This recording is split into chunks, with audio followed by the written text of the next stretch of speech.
What if some of your fears, anxieties, and emotional struggles didn't begin with you? What if certain patterns in your life were passed down long before you were born? And what if healing isn't only about understanding your own story, but also understanding the stories that came before it? These are the questions explored in the book It Didn't Start With You by Mark Wolynn. The idea sounds surprising at first. Most of us assume our emotional struggles are the direct result of our own experiences. We look at our childhood, our relationships, our successes and failures, and we search for answers there. But what if part of the explanation lies even further back? Imagine a child growing up with a parent who is constantly anxious. The child may never experience a major traumatic event. Yet they learn something powerful. The world feels unsafe. Not because they were told this directly, but because they absorbed it. Human beings learn far more from emotional environments than from words. We don't just inherit eye color. We inherit beliefs, fears, coping strategies, ways of relating to other people, and sometimes unresolved pain. Many families carry emotional wounds that are never discussed openly. A grandparent who experienced war. A parent who grew up feeling abandoned. A family member who suffered a devastating loss. Over time, these experiences can shape family dynamics in subtle but powerful ways. Some families learn never to talk about emotions. Others become overly protective. Others carry a constant sense of fear, shame, or guilt without fully understanding why. The result is that future generations often inherit emotional patterns without inheriting the original story. This is where many people become confused. They look at their lives and wonder, why do I feel anxious all the time?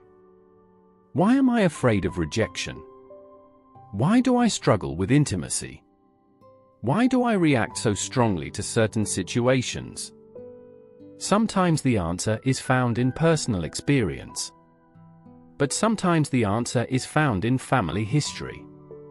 One of the most fascinating ideas in the book is that emotional pain can echo across generations. Not as a mystical force, but through relationships, behaviors, beliefs, and family systems. Imagine growing up in a family where vulnerability is considered weakness.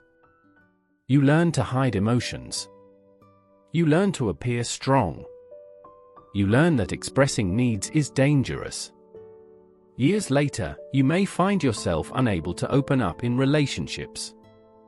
Not because something is wrong with you, but because your nervous system learned a survival strategy that once made sense.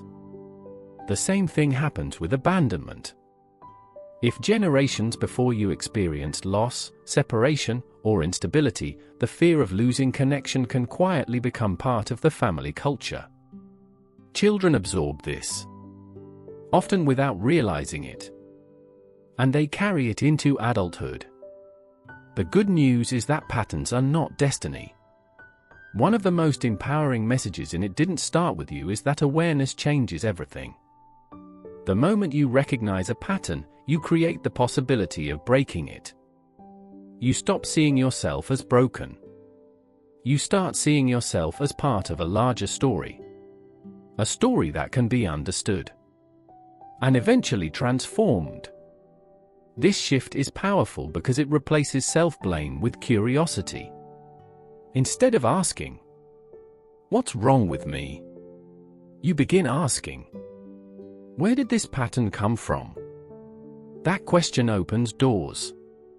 It creates compassion for yourself, for your parents, and for the generations that came before them. Because most people did the best they could with the tools they had. The goal is not to blame previous generations. The goal is to understand them. Understanding creates freedom. And freedom creates choice. Perhaps the greatest lesson from this book is that healing doesn't begin when we forget the past. Healing begins when we become conscious of it. When we recognize the invisible patterns shaping our lives. When we stop repeating them automatically. And when we choose a different path. Your story matters. But sometimes understanding your story requires looking beyond yourself. Because some of the struggles you carry may not have started with you. And that realization can be the beginning of profound healing. Until next time.